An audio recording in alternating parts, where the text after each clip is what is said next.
There's the snake and then there's the head of the snake. And the head of the snake is the universities. Universities, they're communist. And the communists knew what they were doing. They went after education back in the 60s. They took the GI Bill, which came after World War II, people that would never, ever have a chance to go to a college. They used that GI Bill to get into the university system. And they brought with them the resentment and the anger of the street, of the poverty people that, had been left out. And they were communists. And they got a foothold in those universities. And it didn't take them long, maybe 15, 20 years, where the universities have been turning out generation after generation of communists. Now, not all the students become communists, but lots of them. And when it comes to the faculty, well, how are you going to get a job when everybody you have to go for, uh, everybody you have to face for your tenure appointment demands that you have an ideological purity, which involves the two twin towers of European intellectual tradition, that'd be Marxism and Darwinism. I mean, you go stand up in front of a tenure committee and tell them you believe in Christ, pack your bags, baby. You ain't going to get across the finish line. And this has been going on for generations now. And that's why our country is really so screwed up, because those people that graduated and became so leftist, so Marxist, so materialist have now taken positions in every aspect of our society, from kindergarten teacher to the guy that's running a movie studio in Hollywood. I mean, everybody is brainwashed. And how is President Trump going about changing this? Well, he's cutting off the cash. Let's listen to a clip. It is outrageous how they are treating our researchers, the research they're doing, and the tremendous benefits that are going to be lost because we've got two billionaires who aren't thinking about what they're doing. They're looking at a word on a piece of paper called DEI and deciding, oh, that must be it, without even knowing what they're doing. This is outrageous. We have DOGE freezing research grants mid-study. There is mass firing of researchers who are on the cutting edge of discovery. They're slashing funds for our world-class institutions, and they're setting back work on childhood cancers, on Alzheimer's disease, on improving women's health. There are patients today in clinical trials that are praying for a breakthrough, and they're seeing the best hope for a cure cut off by the richest two people in the world. They're threatening the life-saving research work that every single one of us either depend on today or may depend on or know somebody who depends. That's Senator Patty Murray, again, lions and tigers and bears, oh my. And, we saw Amy Klobuchar, my senator here in Minnesota, do the same thing. Oh, we have the greatest cutting edge research, the greatest cures, the greatest medical devices. Oh, it's all about our health. Oh, and we spend more money on research than, it's probably just like the military. I mean, our government spends more money on the defense budget than like the next 20 countries combined. It's the same thing with medical research. But there's one problem, one big problem. We're 48th in life expectancy. You would think the great country that you and I live in, with great food, great resources, really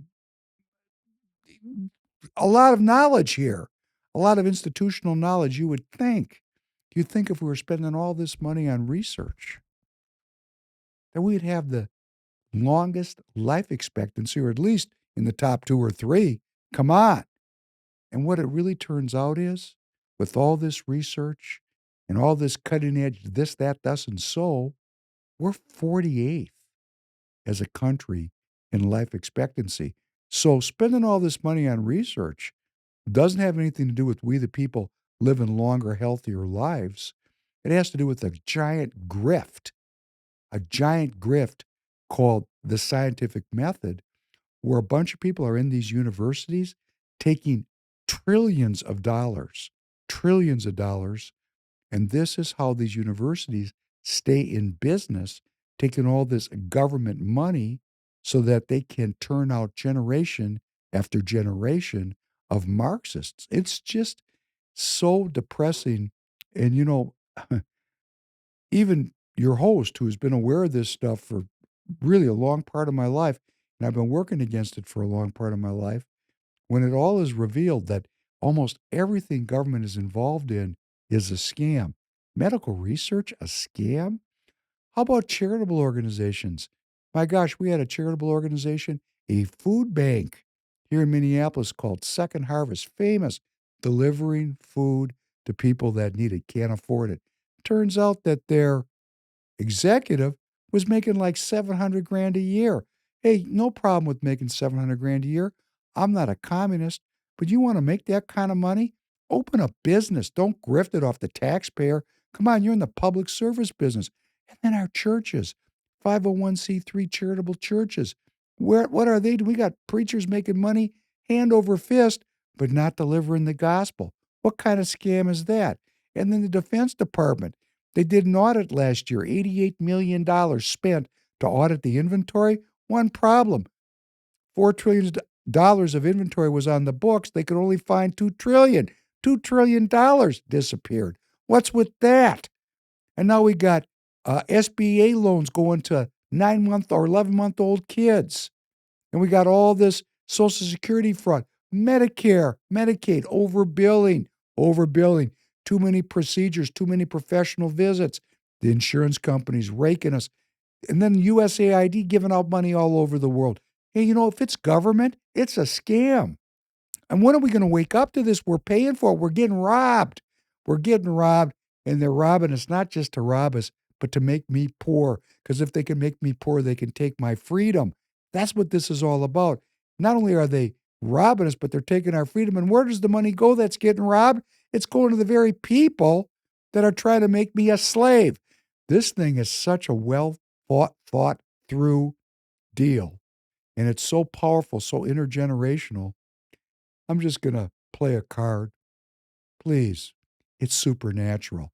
This kind of a grift that affects everything over such a long period of time, I don't really believe it happened organically. I really don't. I believe there are principalities and powers involved in this kind of a subjugation of a free people. And that's why I'm doing this radio show. That's why you can come visit me at the Professor Penn podcast on YouTube, Rumble, wherever you go to your podcast. I got 195 episodes up dedicated to sharing my opinion of how we got into this mess and start to speculate about how we're going to get out of it. And there's nothing more important than you doing what you need to do. Please come to the podcast, repost the links. Find me on X at Prof Penn Podcast. Find me on Getter at the Professor Penn Podcast. We got to form a digital army of people. And it's out there.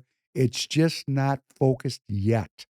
And when I say focused, yeah, we're talking to each other and we're reading and we're studying, but we're not getting off the couch and getting in the game. And if we don't get off the couch and get in the game, these people are just going to beat the snot out of us because they don't care. They really don't care that we're family people with children that love God, love country. They don't care a lick about that. They dress like Americans. They talk like Americans. They're wearing flags in their lapels. But really, they're just purveyors of the post World War II Democrat liberal order. And we got a president that's bringing back republicanism.